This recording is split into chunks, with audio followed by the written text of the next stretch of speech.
യെശയ്യാ പ്രവാചകന്റെ പുസ്തകം 10-ാം അധ്യായം 27-ാം വാക്യം. അന്നാളിൽ അവന്റെ ചുമട് നിന്റെ തോളിൽ നിന്നും അവന്റെ നുകം നിന്റെ കഴുത്തിൽ നിന്നും നീങ്ങിപ്പോകും. പുഷ്ടി നിമിത്തം നുകം തകർന്നു പോകും. പ്രവാചകനായ യെശയ്യാവ് പ്രവചിക്കുന്ന ഭാഗത്തെ 3 ആത്മീക സന്ദേശങ്ങളാണ് ഈ വചനത്തിൽ നിന്ന് പരിശുദ്ധാത്മാവ് സംസാരിക്കാൻ പോകുന്നത്. നിന്റെ ഭാരം നിന്റെ തോളിൽ നിന്ന് നീങ്ങിപ്പോകും.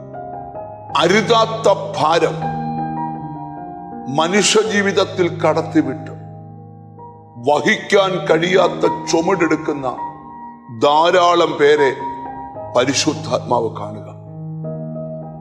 ഇനിയും നിന്റെ തോളിൽ ആ ചുമട് വേണ്ട. ആ ചുമട് നിന്റെ മേൽ നിന്ന് ദൈവം നീക്കിക്കളയാൻ പോകുക.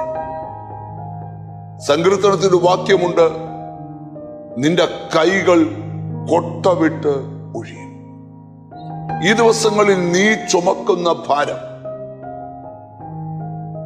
അകാരണമായ ഭാരം മനുഷ്യ ജീവിതത്തിൽ കൊണ്ടുവന്നിട്ട് അവരെ ദണ്ഡിപ്പിക്കുന്ന പൈശാചിക കുതന്ത്രങ്ങളുണ്ട്. പ്രവാചകൻ പറയുക, ഈ ദിവസങ്ങളിൽ ദൈവം നിനക്ക് വേണ്ടി ഒരു കാര്യം ചെയ്യാൻ പോവാ. അമിതമായ ഭാരം. സങ്കീർത്തനക്കാരൻ ഒരിക്കൽ പരിശുദ്ധാത്മ നിയോഗിതനായി ദൈവത്തിന്റെ വായായി പറയുന്ന ഒരു ഭാഗമുണ്ട്, നിന്റെ ഭാരം എന്റെ മേൽ ഇട്ടുകൊള്ളുക. ഒരു മനുഷ്യന് ഭാരമുണ്ടെങ്കിൽ അത് ദൈവത്തിന്റെ മേലിടണം. യേശുക്രിസ്തു ഒരിക്കൽ പറഞ്ഞു, നിന്റെ ഭാരവുമായിട്ട് എന്റെ അടുക്കൽ വന്ന് നീ ആശ്വാസം പ്രാപിച്ചു പോകും. എബ്രായ ലേഖന കർത്താവ് പറഞ്ഞു, സകല ഭാരവും നീയായിട്ട് വിടണം. ആരെങ്കിലും ഭാരം കൊണ്ട് നടക്കുന്നെങ്കിൽ ഒന്നിലത് ദൈവകരത്തിൽ കൊടുക്കണം. അല്ലെങ്കിൽ കർത്താവിന്റെ അടുക്കൽ വന്ന് ആശ്വാസം പ്രാപിക്കണം. അല്ലെങ്കിൽ നീയായിട്ട് ആ ഭാരത്തെ വിടണം. എന്നിട്ട് അടുത്ത ഭാഗം എഴുതിയിരിക്കുക, അവന്റെ നുകം നിന്റെ കഴുത്തിൽ നിന്ന് നീങ്ങിപ്പോ. അപ്പൊ 1 ഭാരം നീങ്ങും, 2 നുകങ്ങൾ നീങ്ങും.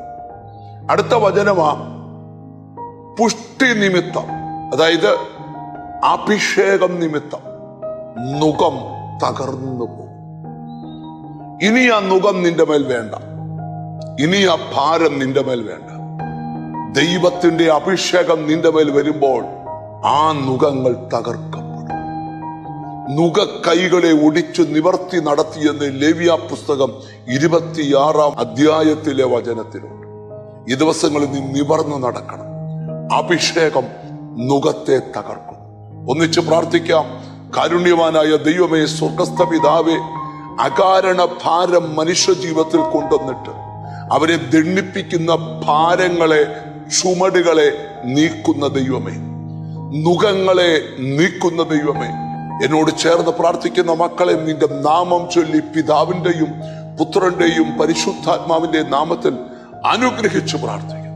അവർ അനുഗ്രഹിക്കപ്പെടട്ടെ യേശു ക്രിസ്തുവിൻ നാമത്തിൽ തന്നെ. ആമേൻ. നിന്റെ ഭാരം നീങ്ങാൻ സമയമായി. നിന്റെ നുകം നീങ്ങുവാൻ സമയമായി.